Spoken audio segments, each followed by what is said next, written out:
I like to market steers 3-1-4-2 and sided with the most terminally focused steer to start.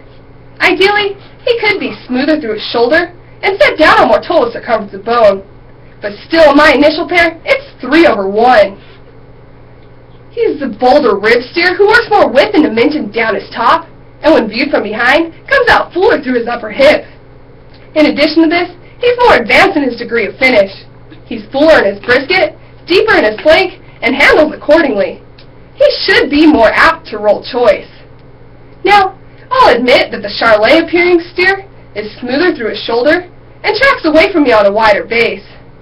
But unfortunately, he's a harder-doing steer who I believe needs more days on the bunk to maximize his terminal endpoint.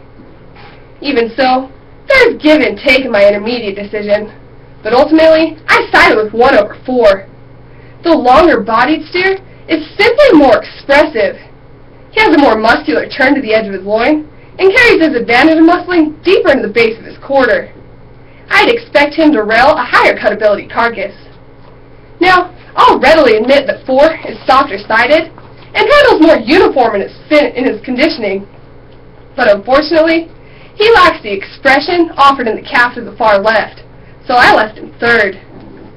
Concluding with my bottom pair, it's 4/2.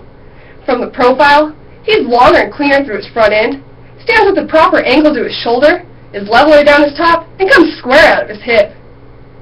To no surprise, when pulled to lead, he takes a longer, more comfortable stride. Sure, too, has the advantage in topside power, but unfortunately, he's the poorest balanced, tightest structured steer who tapers to the base of his quarter, so he is last.